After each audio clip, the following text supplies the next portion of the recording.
Today, on Stoic Freeman, I'm diving deep into the timeless wisdom of Marcus Aurelius and challenging myself to see if I can apply his Stoic teachings to navigate the chaos of modern society. In a world of endless distractions, overwhelming demands, and constant pressure to perform, can the insights of an ancient Roman emperor really help us find peace and purpose? Let's find out. Marcus Aurelius, a Stoic philosopher and the last of the five good emperors, stands as one of history's most fascinating figures. He wasn't just a ruler, he was a thinker, a warrior of the mind, and a man who sought wisdom in the face of immense responsibility. His Meditations, a private journal never meant for publication, gives us a raw, unfiltered look into the struggles of a leader grappling with power, duty, and the fleeting nature of life. Unlike many leaders of his time, he didn't seek personal glory or riches. He sought virtue, resilience, and inner peace. He reminds us that no matter the circumstances, our character is the one thing fully within our control. But why should we care about the musings of a man who lived nearly 2,000 years ago? Because despite the vast differences between ancient Rome and our digital age, human nature hasn't changed. The distractions might look different. Marcus had political intrigues, military campaigns, and plagues, while we have TikTok, endless emails, and economic uncertainty. But the internal struggles remain the same. He faced criticism, betrayal, and the constant pressure of leadership, and yet he found ways to stay grounded, to act with integrity, and to cultivate a deep sense of purpose. Now let's fast forward to today.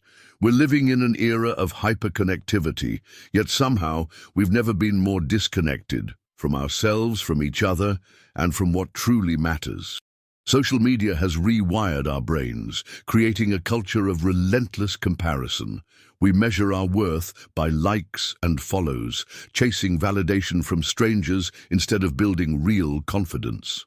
We scroll endlessly, consuming highlight reels of other people's lives, wondering why ours doesn't feel as exciting or picture-perfect.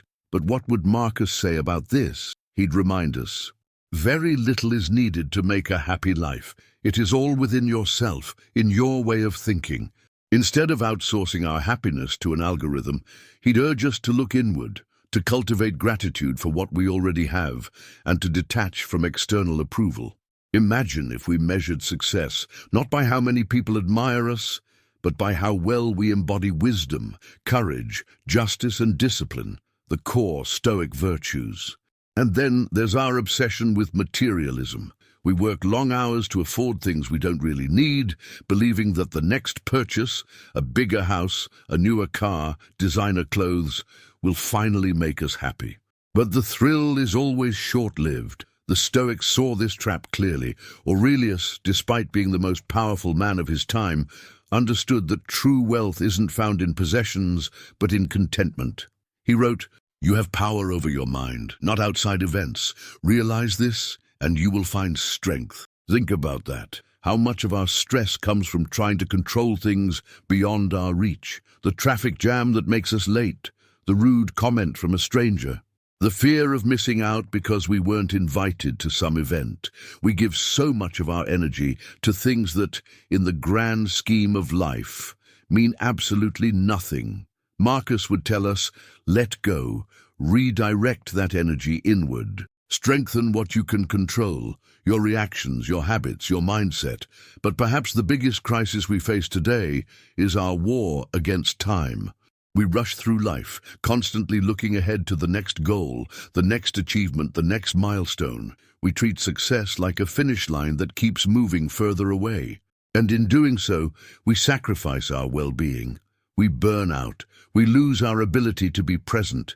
We forget to enjoy the little things, like the warmth of the sun on our skin, the laughter of a loved one, or the quiet moments of peace before the world wakes up. Do not waste what remains of your life in speculating about others, Marcus wrote. Instead, be concerned with how you can live in accordance with nature and reason. If he were alive today, he'd probably tell us to stop doom scrolling, stop overanalyzing every interaction, stop living for an imaginary future, and just be here, now. So what can we do? We can start small. The next time we catch ourselves getting frustrated over something trivial, pause and ask, is this within my control? If not, let it go. When we feel the pull of comparison on social media, remind ourselves, true success isn't about external validation. It's about internal growth. When we find ourselves mindlessly chasing the next material possession, stop and ask, will this really bring lasting happiness? Marcus Aurelius didn't have it easy.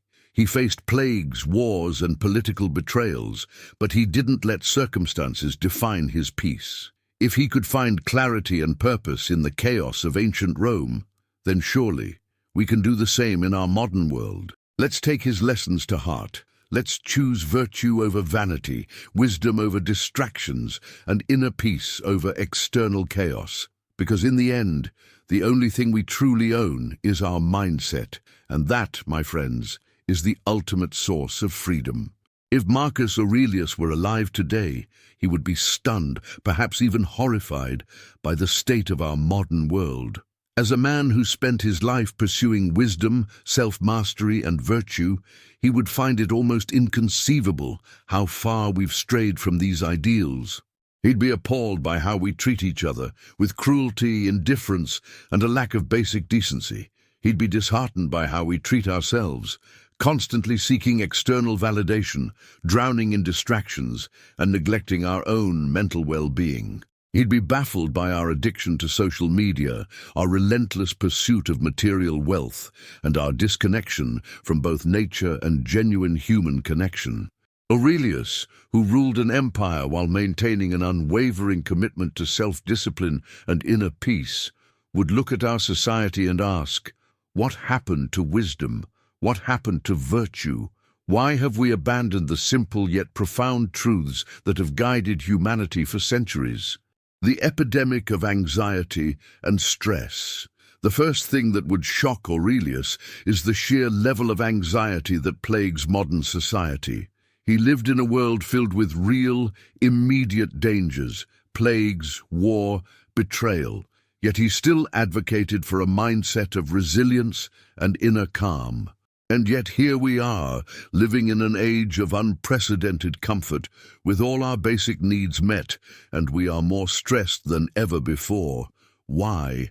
Because we are constantly bombarded by noise, digital notifications, breaking news, endless comparisons on social media.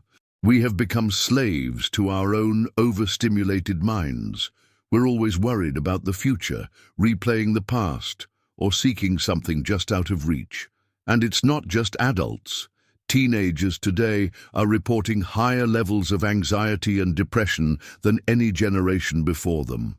Marcus Aurelius would remind us, you have power over your mind, not outside events. Realize this and you will find strength. Instead of obsessing over things we cannot control, like the opinions of others, societal expectations, or the latest controversy on Twitter, Aurelius would push us to reclaim our own minds. He'd advocate for deep focus, for meditation, for mindful detachment from the constant stream of noise. He'd tell us to log off, go for a walk, and embrace stillness. Imagine how much more at peace we would feel if we simply practice this wisdom daily. If instead of checking our phones the moment we wake up, we took a deep breath and set our intentions for the day. If instead of panicking about the uncertainty of the future, we reminded ourselves that this moment is all that truly exists. The disintegration of community and true connection. The second thing that would deeply sadden Aurelius is our growing isolation. In ancient Rome, community was everything. People gathered in forums to debate ideas, dined together, and built strong bonds through shared hardships. He believed in sympathia, the idea that we are all interconnected and that our strength lies in unity. Fast forward to today, and we see a world where people are more disconnected than ever. We've replaced real relationships with digital interactions. We text instead of calling, we swipe instead of dating, we scroll instead of meeting face-to-face. We live in a time where you can have thousands of online friends and still feel utterly alone. Marcus would remind us, Men exist for the sake of one another. Teach them then or bear with them. He would urge us to stop hiding behind screens and start building real relationships. He'd encourage us to put down our phones during dinner, to check in on our friends, to invest in our communities. Imagine the power of truly being present when talking to a loved one, of making time for deep conversations instead of shallow interactions, of strengthening our friendships not through emojis and likes, but through acts of kindness, understanding, and shared experiences.